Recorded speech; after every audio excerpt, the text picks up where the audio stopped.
전능하사 천지를 만드신 하나님 아버지를 내가 믿사오니 그 외아들 우리 주 예수 그리스도를 믿사오니 이는 성령으로 잉태하사 동정녀 마리아에게 나시고 본디오 빌라도에게 고난을 받으사 십자가에 못 박혀 죽으시고 장사한 지 사흘 만에 죽은 자 가운데에서 다시 살아나시니 하늘에 오르사 전능하신 하나님 편에 앉아 계시다가 저희로서 산 자와 죽은 자를 심판하러 오시리라.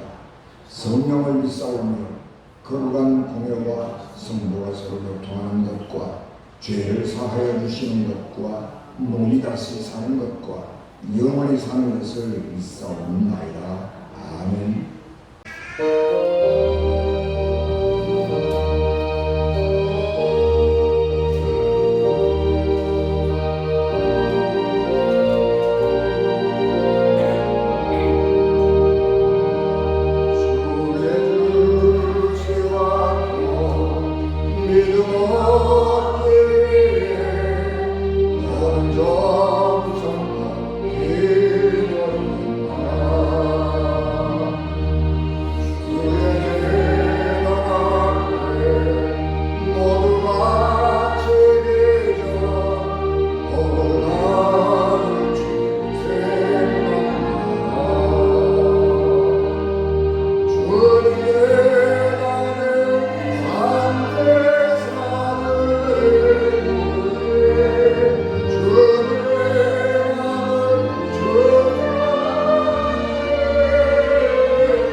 너희는 그때에 육체로는 이방인이요 손으로 육체에 행한 할례를 받은 무리라 칭하는 자들로부터 할례를 받지 않은 무리라 칭함을 받은 자들이라. 그때에 너희는 그리스도 밖에 있었고 이스라엘 나라 밖의 사람이라 약속의 언약들에 대하여는 외인이요 세상에서 소망이 없고 하나님도 없는 자이더니 이제는 전에 멀리 있던 너희가 그리스도 예수 안에서 그리스도의 피로 가까워졌느니라. 그는 우리의 화평이시니라. 둘로 하나를 만드사 원수된 것 곧 중간에 막힌 담을 자기 육체로 하시고 법조문으로 된 계명의 율법을 폐하셨습니다. 이는 이 둘로 자기 안에서 한 세 사람을 지어 화평하게 하시고 또 십자가로 이 둘을 한 몸으로 하나님과 화목하게 하려 하십니다. 원수된 것을 십자가로 소멸하시고 또 오셔서 먼 데 있는 너희에게 평안을 전하시고 가까운 데 있는 자들에게 평안을 전하셨습니다. 이는 그로 말미암아 우리 둘이 한 성령 안에서 아버지께 나아감을 얻게 하려 하십니다. 그러므로 이제부터 너희는 외인도 아니요 나그네도 아니요 오직 성도들과 동일한 시민이요 하나님의 군속이라. 너희는 사도들과 선지자들의 터 위에 세우심을 입은 자 그리스도 예수께서 친히 모퉁이돌이 되셨느니라. 그의 안에서 건물을 받아 서로 연결하여 주 안에서 성전이 되어가고 너희도 성령 안에서 하나님이 거하실 처소가 되기 위하여 그리스도 예수 안에서 함께 지어져 가느니라. 아멘. 기도하겠습니다. 은혜가 충만하신 아버지 하나님, 거룩한 이 아침 하나님께서 우리에게 주시는 생명의 말씀을 듣게 하시고 사도 바울이 에베소 교회 성도들에게 주신 귀한 믿음의 가르침이 오늘 이 시간 우리에게 귀한 생명의 양식이 되게 이 종을 통하여 역사하여 주시옵소서. 우리 주님 예수 그리스도 이름으로 기도하옵나이다. 아멘. 이 세상에는 사람을 차별하는 다양한 이유들이 존재합니다. 아마 그 중에 애족이라고 하는 이름도 사람을 차별하는 굉장한 이유 가운데 하나입니다. 내 나라와 내 민족을 사랑하고 발전된 내 조국을 건설해야 한다는 명목으로 다른 나라 사람들에게 폭력을 행한 죄를 저지른 것입니다. 산업혁명 이후에 생산력이 폭발적으로 늘어나면서 활로를 찾아야 됐던 서구 나라가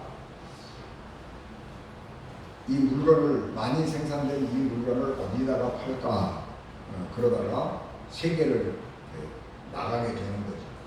물건을 많이 만들어야 되는데 재료가 또 많이 필요하게 되죠. 그래서 원자재를 어떻게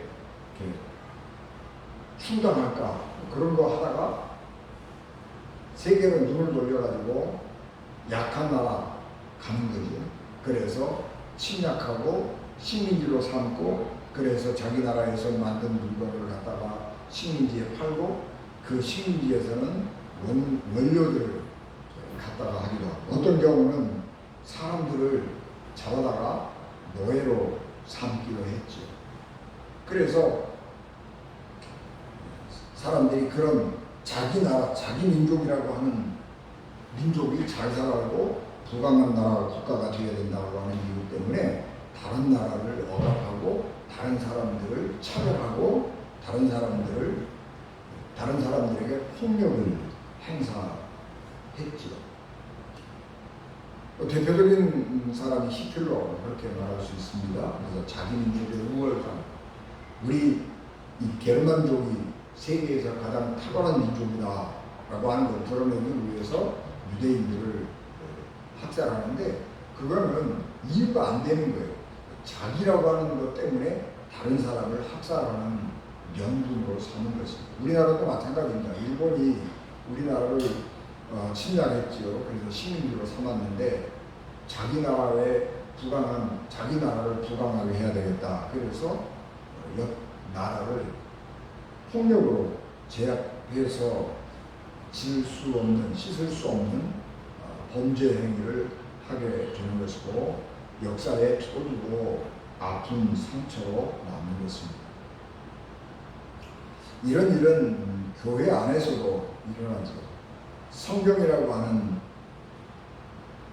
것은 명분을 삼아서 하나님의 말씀이라고 하는 명분을 삼아서 교회 안에서도 잘못을 많이 저지르고 그래서 교회가 역사에서 잘못을 많이 저지르기도 했습니다. 기독교 역사가 인류 역사에서 다 잘했다 그런 건 아니에요. 잘못한 것도 많아요. 우리나라에서도 지금도 교회 안에서 남과 여의 차별이 있지요. 성경에 여자는 교회 안에서 잠잠하라, 사도 바울이 로마의 교회에 그렇게 말씀했다고. 그래서 지금도 여자는 교회 안에서 잠잠하라 그러고, 여자는 장로도 피택을 안 하고, 또 여자는 목사로 안수도 안 하고 그러는 사람들이, 그런 교단들이 있거든요. 그러니까 성경 말씀이 어떤 경우에는 다른 사람을 차별하고 다른 사람을 억압하는 도구로 사용되기도 한 것입니다. 그래서 교회도 인류 역사에서 여러 가지로 잘못된 그런 것들을 범하기도 했는데, 그러나 교회는 다른 종교와는 다르게 성령의 폭발적인 능력이 있습니다. 그래서 이 성령의 다이너마이트한 이런 그 폭발적인 능력이 교회가 썩어가고 세상 역사가 썩어갈 때에 하나님의 성령이 개인에게 역사하시고, 그래서 세상을 바꾸고 교회를 바꾸었습니다. 그래서 교회를 바꾸고 교회가 세상을 온전히 바꾸는 놀라운 역사를 일으켜서 교회가 새로워지고 역사가 새로워지는 일들을 경험했습니다. 그래서 지금 우리 서구 민주주의 사회라고 하는 그 모든 근간에는, 복지국가라고 하는 이 근간에는 성경의 정신이 일반 사회적으로 제도화돼서 이루어지는 것입니다. 여러분, 다른 종교를 가지고 있는 국가들이 그렇게 많지 않습니다. 여러분, 선진 국가라고 말하는 나라 중에서 일본만이 예외예요. 일본만 예외로 그 기독교가 아닌 타종교를 가지고 있는 나라가 세계의 강대국이 됐고, 나머지 이 강대국으로 이름하는 나라들은 전부 다 기독교 국가입니다. 그래서 이 교회, 그리스도교, 하나님의 말씀, 이것은 역사를 변화시키는 놀라운 일을 행했던 아주 아름다운 자랑스러운 역사를 가지고 있는 교회입니다. 그래서 그런 놀라운 일이 일어났는데, 그것은 어디에서 기인하느냐 그러면 예수 그리스도의 십자가에서 기인한 것입니다. 예수께서는 십자가에 달려 돌아가셨는데, 예수님의 그 십자가에 달려 돌아갔으니 나중에 후대에 수없이 많은 사람들이 예수님께서 왜 십자가에 달려 돌아가셨을까 라고 하는 것을 묵상하고 또 묵상하고 또 묵상하면서 예수님의 십자가의 의미를 이 세상에 구현하기 시작했죠. 예수님은 십자가에 달려 돌아가실 때에 내가 이것 때문에 죽는다 그렇게 말씀한 적은 없어요. 예수님은 유대인들이, 유대교 지도자들이 신성 모독을 범한 사람이라고, 그래서 하나님을 모독한 사람이라고 그래서 십자가에 처형해버리고 말았는데, 이 예수님의 죽음은 정말 많은 것을 포함하고 있는 거예요. 그래서 예수님의 십자가를 묵상할수록 거기에서 사람을 변화시키고 세상을 변화시키는 역사, 놀라운 능력이 나오게 된 것입니다. 오늘 우리가 공독한 말씀은 이 에베소서인데, 이 에베소서는 교회론에 대해서 가장 핵심적으로 잘 말씀해 주고 있는 성경책이고, 그리고 오늘 우리가 공독한 이 2장 11절에서 22절까지 이 말씀은 교회는 무엇인가 하는 것을 가장 핵심적으로 가르쳐주고 있는 말씀입니다. 교회란 무엇인가? 유대인이나 이방인이나 구별 없이 예수 그리스도를 믿는 믿음으로 하나 되어서 하나님의 새로운 성전을 만들어 가는 것이다 라고 정의할 수가 있습니다. 사도 바울은 오늘 말씀에서 대조하고 있죠. 그때, 지금이라고 하는 대조를 사용하고 있습니다. 그때는 그러했는데 지금은 이러하다. 라고 하면서 유대인과 이방인이 어떻게 교회를 형성해 가고 있는가 하는 문제를 설명하고 있습니다. 그때 예수님께서 십자가에 달려 돌아가시기 전에, 예수님의 복음을 듣기 전에, 그때에는 이방인과 유대인들이 둘로 쫙 갈려 있었어요. 그래서 유대인들은 우월감을 가지고, 우리는 하나님의 선민이라고 하는 우월감, 우리는 하나님의 구원을 받은 민족이라고 하는 우월감을 가지고 이방인 외국 사람들을 멸시하고, 저 하나님의 사랑을 받지 못한 자, 하나님을 섬기지도 못한 자, 하나님을 알지도 못한 자, 그러면서 하나님의 율법을 받지 못한 자, 그러면서 그 사람들을 굉장히 멸시했습니다. 그래서 그때에는 세상이 율법을 기준으로 해서 쫙 갈라진 거예요. 그래서 세상이 두 쪽 났어요. 율법을 기준으로 해서 세상을 두 쪽을 냈는데, 율법을 기준으로 세상을 두 쪽을 내놓고 보니까 유대인은 조그마한 부분에 불과한 거예요. 그런데 그 조그마한 약소 민족이 그냥 마음으로는 그 국뽕이 넘쳐가지고 우리가 최고야. 그러고 다른 사람들을 다 무시하고 깔보고 왕따시키고 자기 혼자 사는 거예요. 그런데 예수님이 십자가에 달려 돌아가셨습니다. 그리고 우리는 그 예수 그리스도가 인간의 죄를 위해서 십자가에 달려 돌아가셨다고 하는 소식을 들었습니다. 지금은, 그때는 그랬는데, 예수님이 달려 돌아가신, 십자가에 달려 돌아가시기 전에 그랬는데, 지금은 우리는 이제는 유대인이라고 하는, 유대인이 가지고 있는 율법이라고 하는 세상을 분리하는 규칙을 깨버렸어요. 예수님께서 이 땅에 오셔서 십자가에 달려 돌아가셨는데, 예수님이 십자가에 달려 돌아가시면서 하신 가장 큰 공로가 뭐냐 보면 율법을 폐해버린 거예요. 예수님은 십자가 위에서 피 흘려 돌아갔으므로 인간을 구원하시기 위해서 돌아가셨잖아요. 그런데 인간을 구원하는데 가장 큰 장애물이 뭐냐 그러면 율법이라고 하는 거예요. 율법은 원래는 좋은 거지요.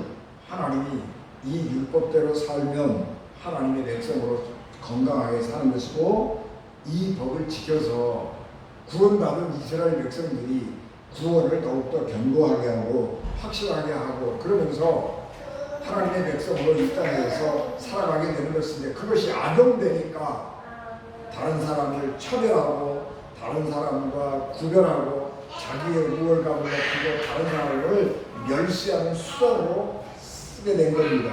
그런데 이제는 예수님께서 십자가에 달려 돌아갔으므로 율법을 없애버린 거예요. 기독교인하고 유대인하고가 맨 처음에는 분간이 안 갔어요. 왜냐 그러면 예수님도 유대인이었고 예수님도 유대교 율법을 잘 지킨 사람이었습니다. 그러니까 예수님이 말씀을 전하시고 예수님을 따르는 사람들이 예루살렘에 생겨나게 될 때에는 그거 유대교의 한 분파인가 보다 그러고 생각을 했어요. 그런데 점점 시간이 가면서 유대인과 예수님을 따르는, 유대교를 따르는 믿는 사람들하고 예수님을 믿는 사람들하고 차이가 드러나기 시작했는데, 그 차이는 율법에 대한 태도에서 달라진 것입니다.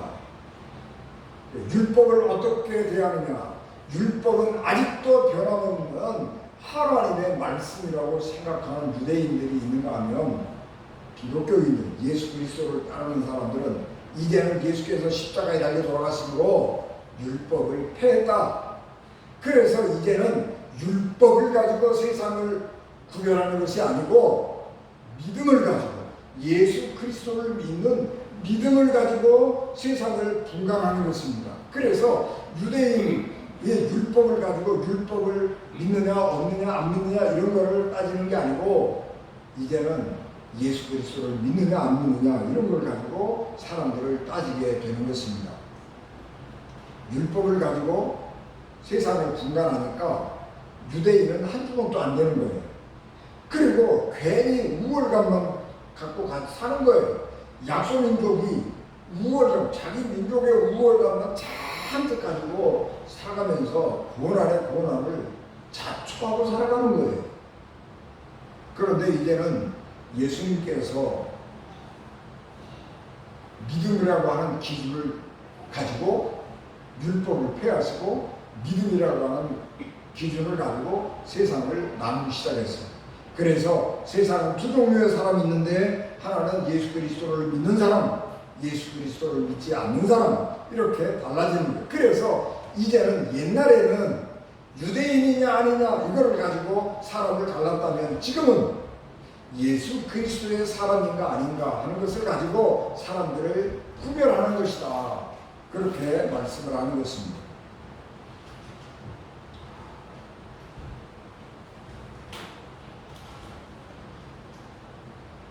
그래서 유대인이냐 아니냐라고 하는 것이 문제가 아니라, 그가 민족과 언어, 성별 이런 모든 것을 떠나서 믿음 안에서 예수 그리스도를 사람인가, 예수 그리스도를 믿는 사람인가, 믿지 않는 사람인가 하는 것으로 기준을 바꾸게 되는 것입니다. 그때 예수님이 십자가에 달려 돌아가시기 전에 유대인이라고 그러면 유대교를 믿는 사람이었어요. 유대교. 여러분, 유대인은 민족 개념이 아닙니다. 유대인은 민족 개념이 아니고 유대교를 믿고 할례를 행하고 그렇게 해서 종교적으로 개종을 하면 유대인 부모 밑에서 태어났어도 유대교를 믿지 않으면 유대인이 아닌 거예요. 그렇게 해서 이 종교가 민족을 구성하는 겁니다. 그래서 이방인들도 유대교로 개종하고 할례를 행하고 율법을 지키는 사람이 되면 유대인이 되는 거예요. 그런데 이제 어떤 사람들은 이게 부담스럽잖아요. 내가 유대교로 개종을 한다. 그러면 굉장히 어려움을 많이 당하는 나라들이 있죠. 이런 나라들은 유대교가 가지고 있는 그 윤리나 도덕이나 그 유대교를 믿는 사람들이 보니까 굉장히 그 삶이 고결하고 높고 좋아서 나도 좀 유대교를 믿었으면 좋겠다, 그런 생각은 하는데 차마 개종하고 가지 못하는 그런 사람들이 있단 말이에요. 그런 사람들을 가리켜서 뭐라고 그러냐 그러면 경건한 하나님의 사람들이라 그래요. 그래서 대체 구체적으로 어떤 사람이냐 그러면 우리 사도행전 10장에 나오는 이 고넬료라고 하는 사람, 가이사랴 고넬료라고 하는 사람이 있는데, 이달리아대 부대라 하는 군대의 백부장이라. 그는 경건하여 온 지방과 더불어 하나님을 경외하며, 하나님을 경외하는 사람인데 유대교로 개종을 안 했어요. 그래서 이런 사람들은 하나님을 경외하는 사람들이라 그렇게 따로 부르는 거예요.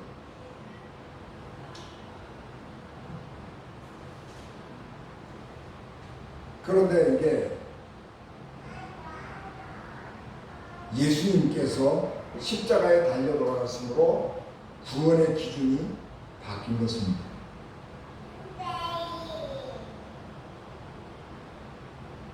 그래서 예수님은 이 율법이라고 하는 차별하는 기준을 없애버리셨어요.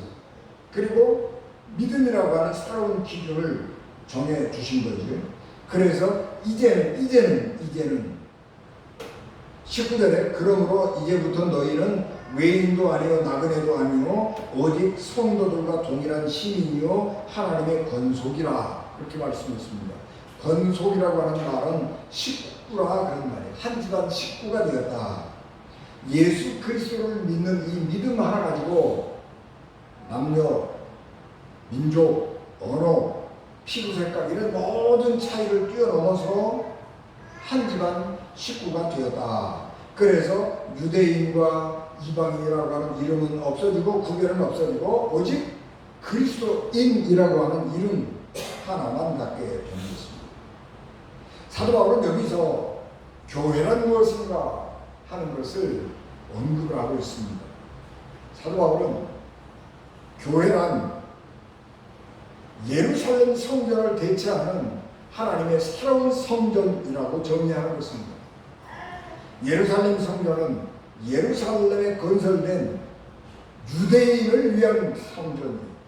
그래서 유대인이 하나님께 제사 지내고 하나님께 예배하는 것이고, 이방인들 중에서 유대교로 개종을 안 하고, 그리고 하나님을 믿는 게 좀 좋아 보이는데, 그리고 반쯤 믿음 안으로 들어와 있는 사람들에게 성전 저 바깥에 이방인의 뜰이라고 그래서 그 바깥 한쪽을 이렇게 좀 떼주면서 그 사람들이 먼 발치에서 예배드리고 유대인들이 예배드리는 거 구경하고 참여하고 그럴 수 있도록 한 거예요. 그런데 그 사람들이 별로 많지 않으니까 그 이방인의 뜰이라고 하는 곳에서 유대인들이 제사 지내기 좋게 필요한 재물도 팔고 성전에 헌금하는 돈도 환전해주고, 그래서 그것을 시장가락으로 만들어버린 거예요. 그런데 예수님께서 새로운 하나님의 성전을 만들어 놓습니다. 그것은 하나님께서 예루살렘 성전을 로마에 의해서 완전히 파괴시켜버린 것입니다. 예루살렘 성전이 있으면 유대인들은요, 죽었다 깨어나도 예수님을 안 믿어요.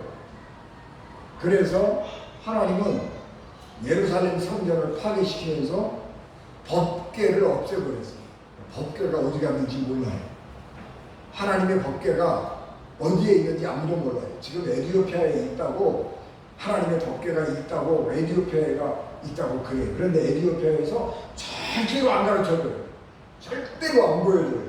법궤를 안 보여줍니다. 예루살렘 이스라엘 사람들이 하나님의 성전을 재건을 하고 싶은데, 성경을 보면은 예루살렘 성전을 재건할 수 있어요.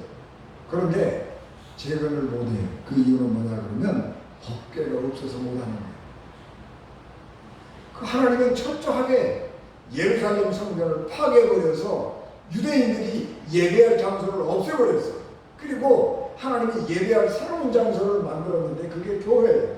그런데 그 교회는 건물이 아니에요. 예루살렘 성전은 성전이잖아요.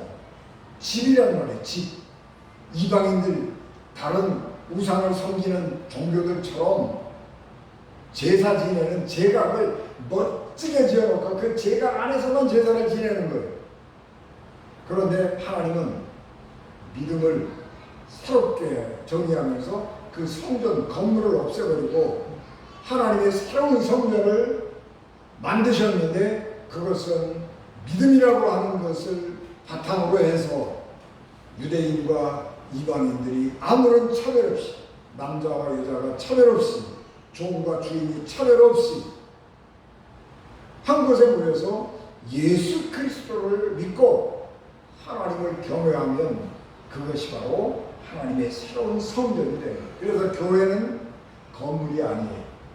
교회는 우리가 보통 예배당, 교회 그러면 그냥 십자가가 세워져 있는 건물, 그거를 교회 이렇게 말하지만, 교회는 우리가 지금은 생각하기에 건물도 되고 사람들의 모임도 되지만 사실은 이 건물은 예배당이고요. 교회는 사람들의 모임이에요. 교회는 하나님의 말씀이 건강하게 선포되고 그 말씀을 따라 믿는 믿음을, 예수 그리스도를 믿는 믿음을 가진 사람들이 서로 하나가 되어서 하나님을 예배하는 것, 그것이 교회예요. 장소는 상관없어요. 여기 우리가 예배당을 만들고 여기에서 예배드리는 것은 우리가 예배드리고 성도의 교제를 평안하게 하기 위해서 만든 거예요. 우리는 어느 때 필요하면 야외 예배 드립시다. 그리고 야외로 가서 예배 드려요. 그러면 거기는 예배가 아닌가? 그러면 아니에요. 그것도 예배예요. 말씀이 선포되고 예수 그리스도의 말씀을 따르는 사람들이 모여서 하나님의 말씀을 듣고 하나님을 찬양하면 그것이 교회예요. 그래서 하나님의 교회는 새로운 성전인데, 어떤 성전이냐 그러면 예루살렘 성전을 대체하는 새로운 하나님의 공동체, 하나님의 성전이 되는 것입니다. 그런데 예수님은 어떤 분이냐 그러면 벽과 벽 사이를 연결해주는 모퉁이돌이, 머릿돌이라고 하는데 머릿돌이 아니고 모퉁이돌이, 코너스톤이라고 하는 것인데, 이 모퉁이돌은 이 벽과 벽이 이렇게 붙어 있으면 약하잖아요. 결속력이 없잖아요. 그래서 예수님께서 이 벽과 벽이 이렇게 교차할 수 있도록 해주는 그런 떡새 같은 거랍니다. 그래서 예수님을 기준으로 해서 이방인이나 유대인이나 남자나 여자나 주인이나 종이나 단단하게 묶이는 거예요. 그래서 교회라고 하는 것은 어떻게 보면 허술하잖아요. 누가 우리 교회 다니다가 싫습니다, 나 다른 교회 가겠습니다, 그럴 때 붙잡는 방법이 없어요.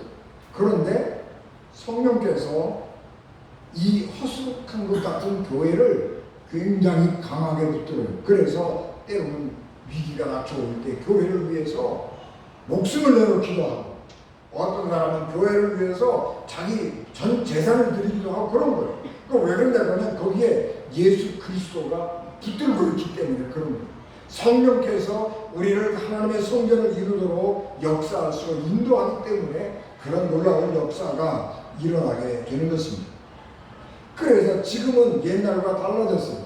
지금은 옛날에는 그랬는데 지금은 교회가 모든 차별을 넘어서서 한 성령 안에서 같은 믿음을 가지고 하나님을 예배하는 하나님의 가족이 된 것입니다. 그래서 교회 안에서는 하나님의 평화가 이루어진 것입니다.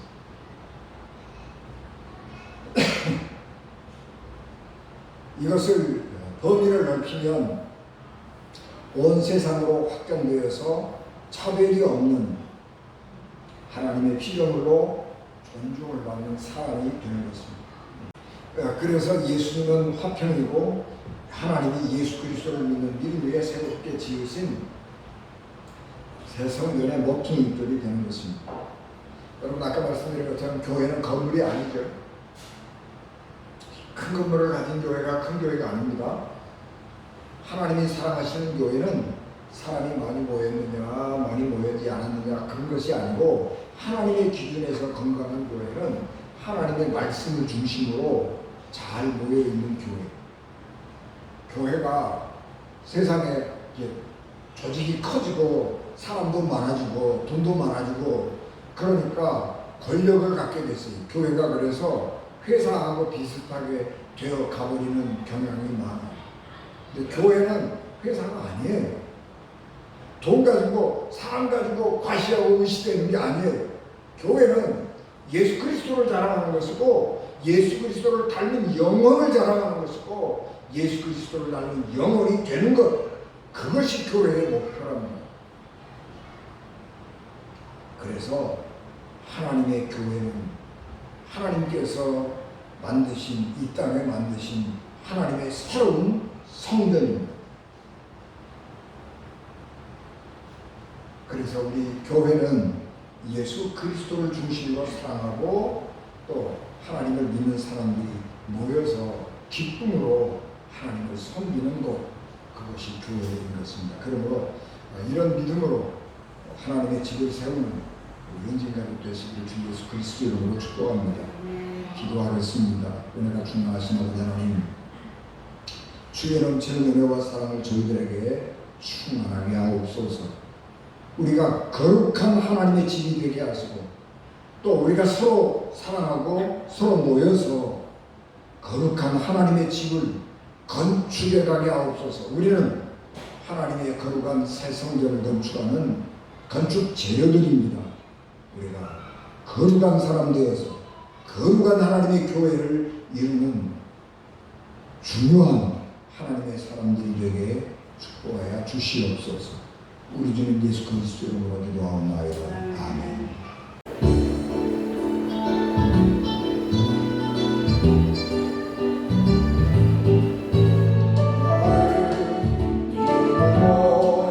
주 얼굴 보리니 아침에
기대어 지혜의 생명이 되셔서 우리를 하나님 나라로 인도하시는 예수 그리스도이요 죄인을 구원하시려고 자기 아들을 십자가에 버리신 하나님 아버지의 극진하신 사랑하십니다.